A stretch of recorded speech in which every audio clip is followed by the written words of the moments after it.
All right, how y'all doing? Welcome back to the 3V Leader Show right here on rap98.com. 24 hours a day, 7 days a week. Some of the best gospel, hip hop, R&B, soul around the United States right here on Rap 98. Again, I'm excited about this great week of Shelby County Government Week. Y'all know on Monday we had Dr. Cedric Gray, the director of Shelby County Schools, Shelby County, some innovative. The Mirror will tell you about why he came up with that great plan. And also the Dorcas Griffith Young, who was Dorcas Young Griffith, who is the director of community service agent, was on Tuesday. Shared with you some great information, how you can get some of that $19 million for Memphis Light, Gas, and Water money to help you with those utility bills. You want to go back to Rap 98 Facebook page, go back to our website, rap98.com, and hear about the great things that we've been talking about here on this show. But this week wouldn't be good if we couldn't wrap it up with one of the best, our very own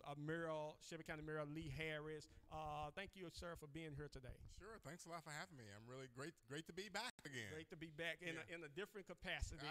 Onwards and upwards. Charlie Caswell is always moving forward. We moving. I got to be like my mayor.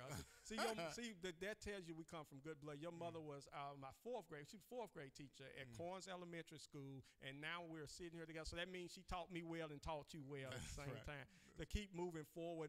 As you know, when he was with us last, he was our state senator here in the state of Tennessee. Now he is our very own Shelby County mayor, a new mayor that is on the move, who hit the ground running. And I guess we couldn't expect nothing less. Before being our state mayor, our mayor, you was our city councilman. City councilman. And then state senator, now county mayor. So, Mayor, tell the people a little bit about yourself that I haven't told. So I think that's right. I was in the city council for 3 years. I replaced Barbara Swearingen Ware, and I replaced her in 2011. I served from 2011 to 2014 on the city council. I represented North Memphis, Frazier, and a small part of downtown. So the largest community I represented when I was on the city council was the Frazier area.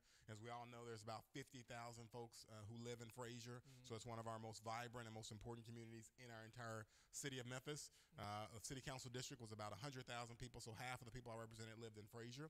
And then I went on and represented the District 29 in the state senate. That was the seat formerly held by John Ford and then Ophelia Ford. It's about 200,000 folks in that state senate district. It's a large area, and it's kind of our urban core. So it's downtown and midtown and South Memphis and Whitehaven. I actually stopped representing Frazier at that point. You had a little bit of Frazier on the west side. Exactly. I had a little bit on the west side, and I served there in the state senate for the next 4 years. And on August the 2nd, 2018, I was elected Shelby County mayor. And so we sworn into office on September the 1st. So I've been in office now for the last 5 months, and it's been a real busy time. We've been working real hard on a whole variety of issues. And I ran for office because I felt like if I didn't get in this race, there was not going to be anybody who would talk about how to move the community forward, broadly speaking. You know, there are 950,000 folks that live in our county, but about 200,000 of the 950,000 live in poverty.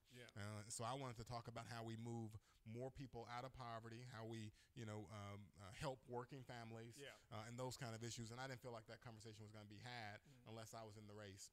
And so we ran a campaign, and I continue to talk about the issues that I think matter.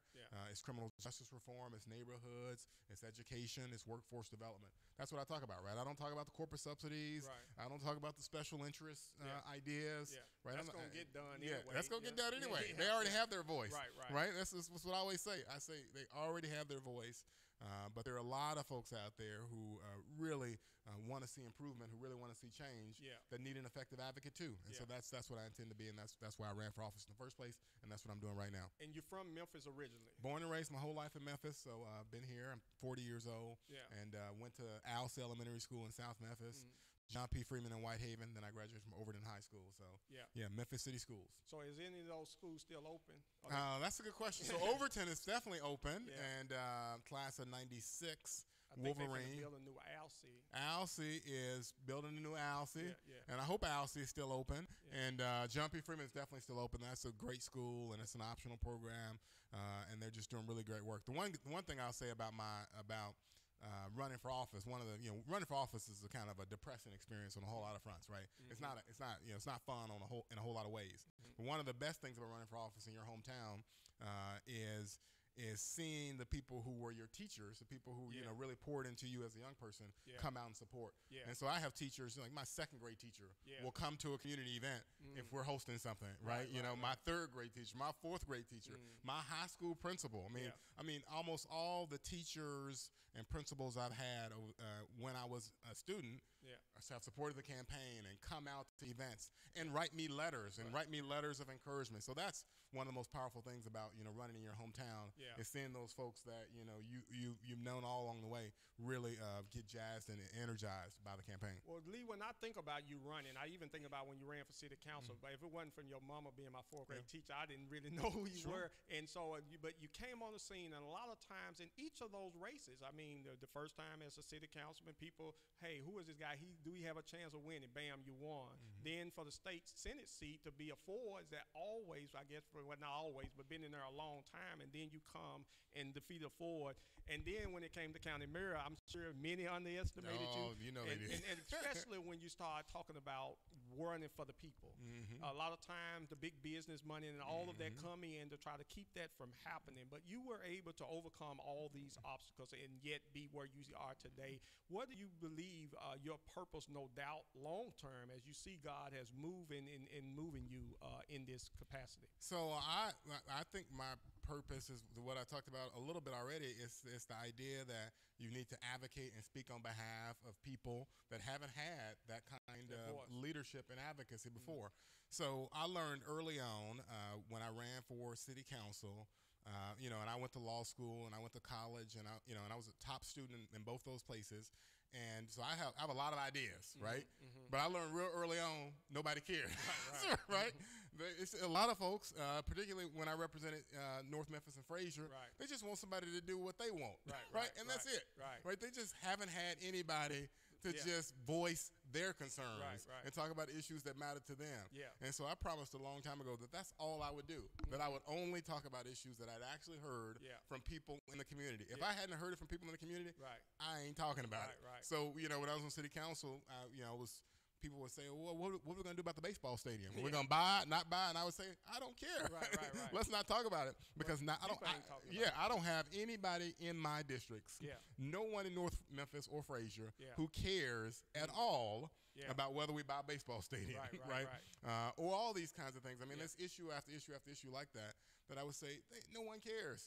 We need to talk about the crime. They care about the trash on their sidewalk, right? Somebody needs to talk about that. They care about the parks and the community centers. Things that's going on every day in their lives. Everything going on in their lives. And the rest of this stuff is irrelevant, and I'm not going to waste my time on it. So that's what I've tried to do is only talk about things that matter to the people and try as best I can to ignore the special interests. And they're out there. But I've made it this far without their support. And I think I'll be fine, I hope. You will be. I think that no doubt we're living in a time where people have seen that for so long. We're talking about 50 years out to Dr. King, where we're still looking at 48.9% of African American children in this county, 44% of children overall that's living in poverty. So what been done is not working, and so I believe people was looking for a fresh and a new, and no doubt you're bringing that and you're innovating, like I said, around juvenile justice reform and many other things. So what do you see, Lee, when you talk about young people? You're still a young guy. What do you see for a future of people that come here and that go to college, say, hey, do I stay in Memphis and growing up here? What do you see the future of our children? So that's real tough. Is how do we make sure that we keep our young people in town because there's so much more opportunity elsewhere because there's so much inequality here, right? And the inequality here is more vast than the inequality anywhere else in Tennessee. So you have more opportunity in Jackson, Tennessee than you'll have in Memphis based on most indicators. You certainly have more opportunity in Nashville than you do have in Memphis, or more opportunity in Knoxville. I'm talking about as a young African American. If you're young and African American, you clearly have more opportunity in Nashville than you do in Memphis. And based on most of the indicators I see, you have more opportunity in Jackson, Tennessee, and Chattanooga, and in Knoxville. And so because of that, we haven't been competing to keep them. And so they look for the first opportunity to leave, any opportunity, right? They'll move to Jackson or they'll move to Atlanta. I mean, those are big draws. So we've got to do a better job of opening up more opportunity for young folks. And part of that means that we've got to give them opportunity early on, right? Remember, when I started on the city council, there was nobody on the city council black under 40 if your last name wasn't Ford. And not just the city council. It was the city council, it was the county commission, it was the school board. All these places were basically shut out in terms of young folks who wanted to serve in that way. Right. Still older people. Yeah, old and people with names, Yeah, and people with names, yeah. which is fine. Yeah. But you've got to make room for a lot of different kinds of people in those kind of settings. People Right. have to see opportunity in front of them, and so that becomes important. Yeah. So in Atlanta, in Dallas, in New York, in Washington D.C., everywhere you have a diversity of people in service. Yeah. And they don't, and they just kind of pop up sometimes, Yeah. right? You don't have to have necessarily the name. Yeah. Adrian Fenty and Right. all these folks, the mayor of Atlanta, you know, all these people. Tammy Sawyer. All that. We have it now. Yeah, we yeah, have it yeah, now. yeah, But when I started, It it's wasn't eight around. years ago, it wasn't like that at all. So Right, we've got to present more opportunity to young folks, Yeah. an opportunity for them to advance their careers a lot faster. If Yeah. we do that, then I think they'll stay. Well, Leah and I, when you talk about opportunity and diversity, with this last election, along with you, I mean, it brought in a bunch of women into clerk positions and different positions there. Well, how do you feel? Even like when you look at the city council now, I think it was probably one woman on the city council when you was, I think, Yes, Janice yeah. Footlylove. Now we got 4 or 5 women on the city council. So how do you think that helps in people and women from around this, just around to see the impact of staying here in Shelby County? Exactly. We've just got to fast forward. Yeah, yeah. Right. We've been behind for so long. Yeah. And now we finally look like we're about to catch up.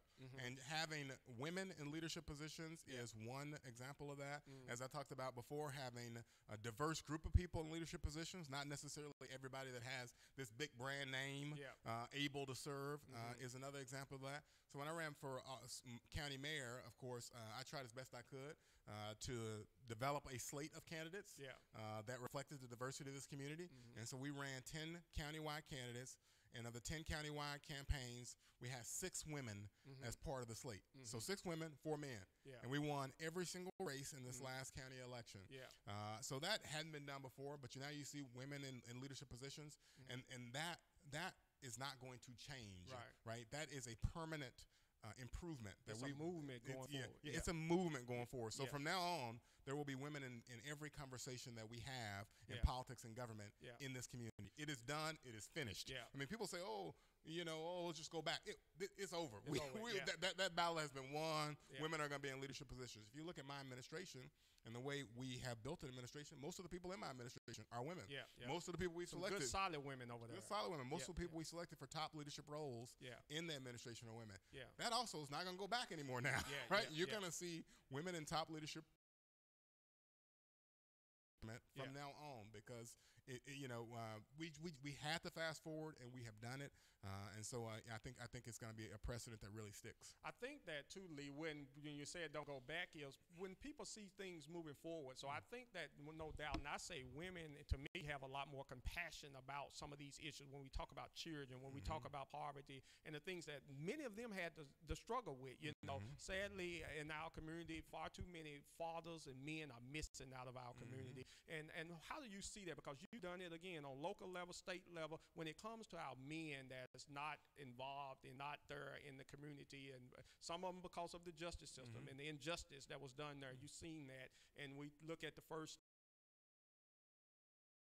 instances on crack cocaine and yet come back. What do you say to the men out there that need to get engaged and get involved? Not that you lost that opportunity to man our communities back and children back so that we can have a productive Shelby County. So that's a tough question. I don't have all the answers, but Yeah. I think part of the answer, if we talk about from the public policy perspective, is to included a lot of men from meaningful opportunity and meaningful integration into our community. We look at our state prison population. African Americans statewide are 17%, but make up 44% of the state county.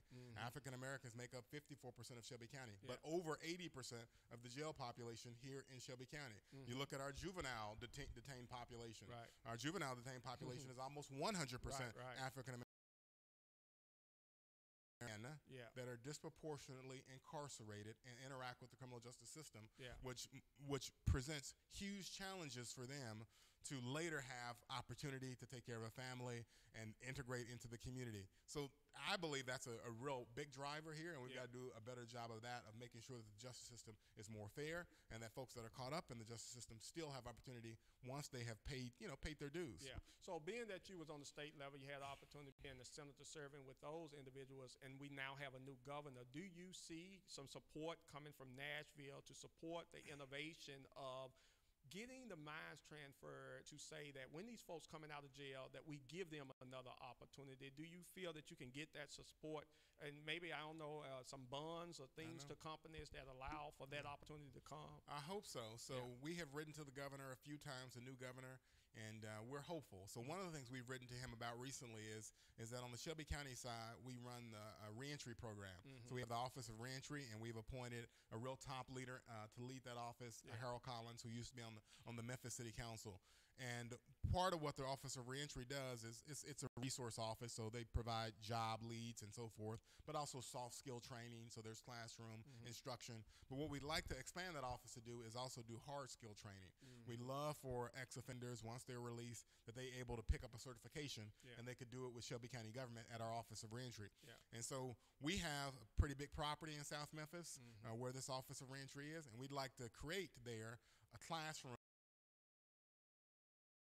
You do a small engine repair class, for example, where the ex-offenders would get a certification in small engine repair, and then we could set them up to repair all the machinery that Shelby County government has, because we got a lot of small engine repair needs, but we need more people trained in small engine repair, so we could hire folks to do that if we had the right kind of vocational classroom on that. Governor Lee a couple times already to say, give us a few $100,000, which is nothing, right? It's peanuts. So that we can create a vocational classroom on our campus of reentry so that we can expand and now offer hard skills. So those are the kind of things we're waiting to see. I mean, I hear a lot of talk, and I like talk, right? I talk a lot. Talk is great, but I want to see people. I want you to spend your money, and I want you to vote your conscience. Right. If you're not voting the way you talk, if you're not spending the money the way you talk, then it's not.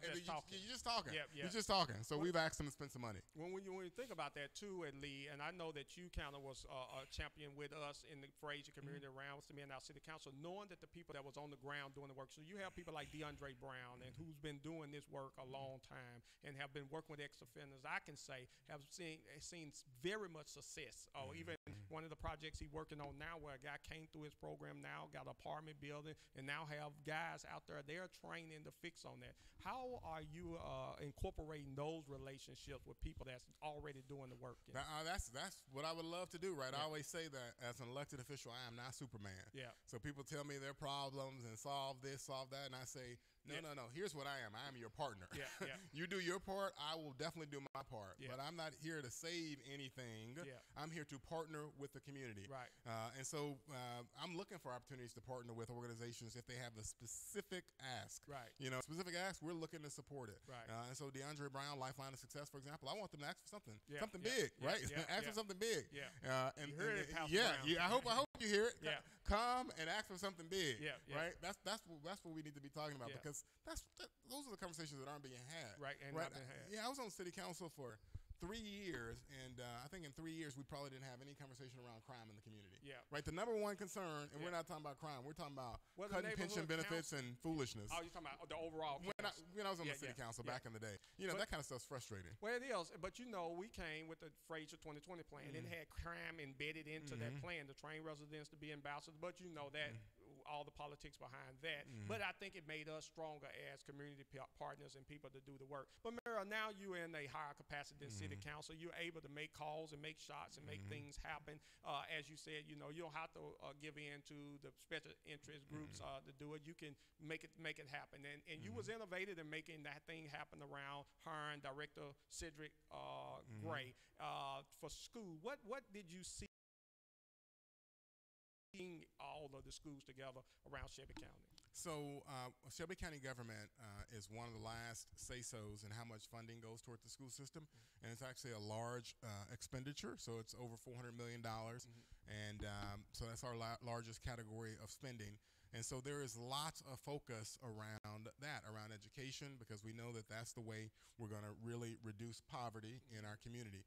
So, but we don't have much. There's lots of desire to know what's going on. But in the county building, there's actually not a lot of information, right? We don't really know what's happening with respect to our school system and how we might be able to help and partner with them.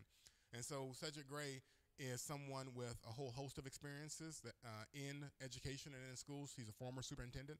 And so we appointed him the first Shelby County Director of Education. And the idea is that he'd be able to pull together all the various school districts and help us on the county side, the county commission, the county mayor's office, understand how we can support schools and make sure more kids have opportunity in terms of educational services. So there's 7 school districts, or there's 7 municipalities. Each one of those municipalities has a school district, other than the city of Memphis, but we have Shelby County schools. So there's several school districts, and there are lots of schools in need.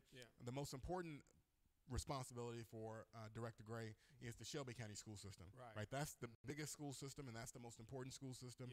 And the more we can do to provide opportunity for kids in that school system, the better off we all are. And that school system has about 100,000 kids that go to school every day, so it's one of the largest school districts in the country. And there's just incredible need. So we're gonna really start teeing up a conversation around that need real soon. One thing we're gonna talk about is pre-K. The other thing we're going to talk about is the school facilities.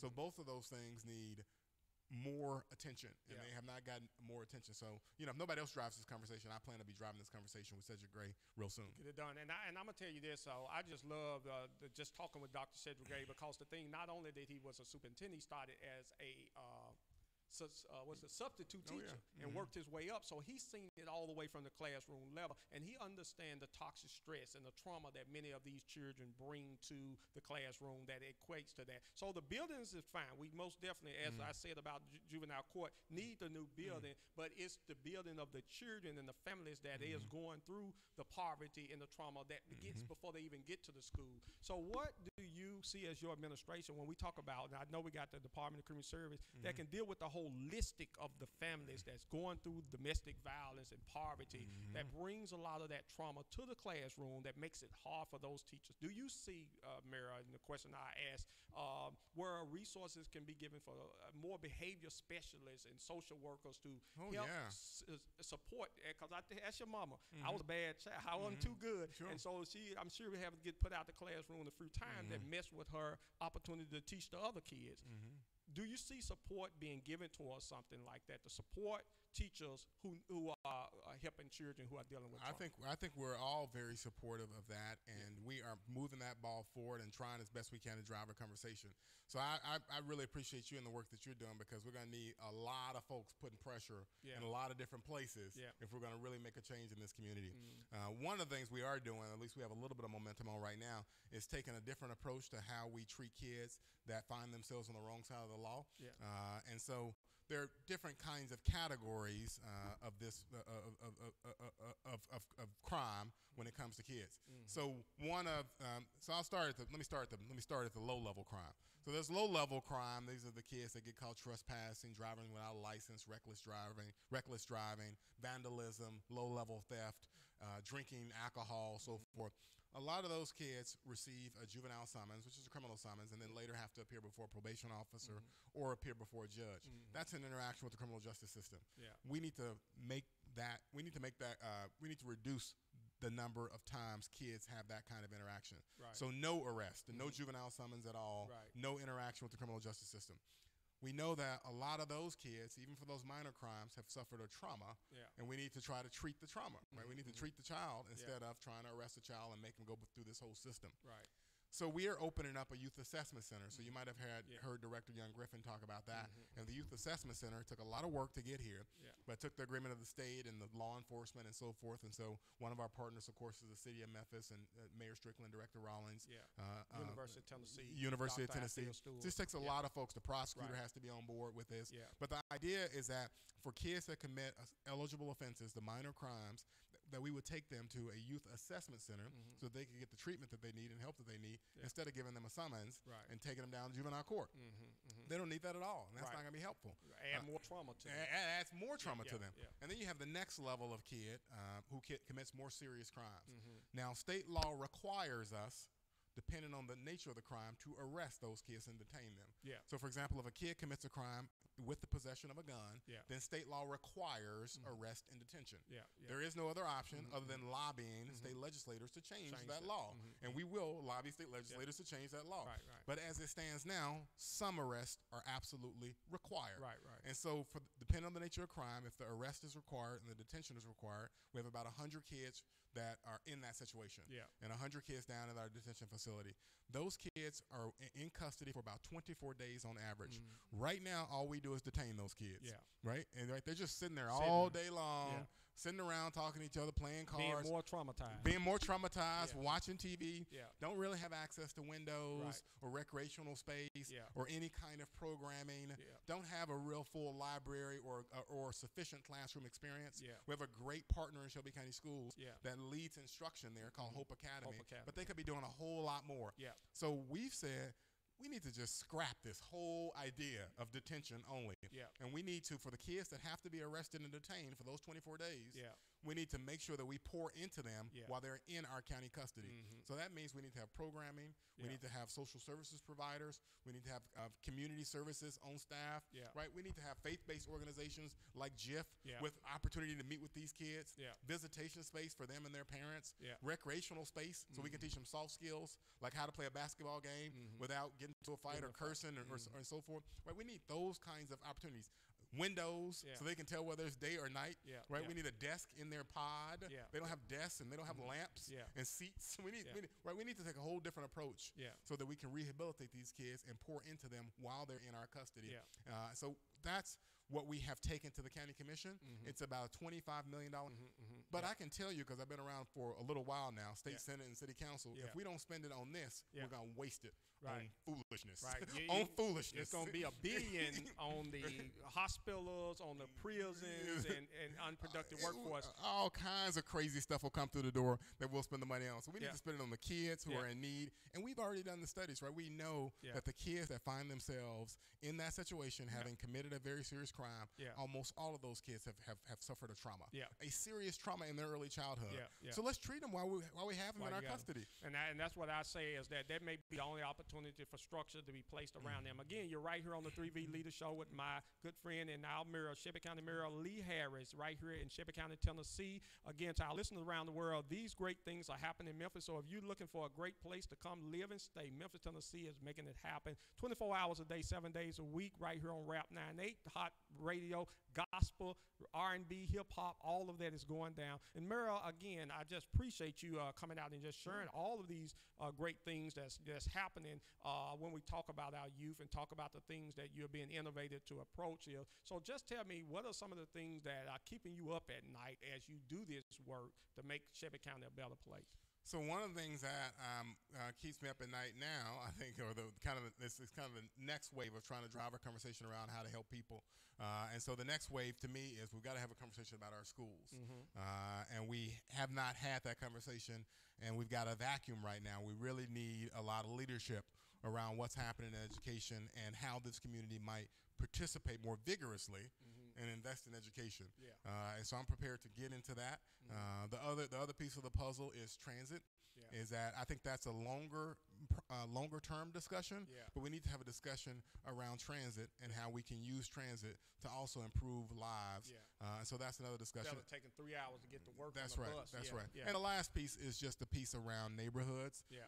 and how we could really rehabilitate some of our neighborhoods. And I think there's a way to do that. Yeah. I mean, I think, for example, just start one idea. I know you're running out of time, but one idea No, you good. is that, we've got the Downtown Memphis Commission, Yeah. which is able to tax. It's a tax, Yeah, right? yeah. Tax businesses in Right, the right, downtown right. area Mhm. and use that revenue to do a couple things in downtown. Okay. One, remediate blight.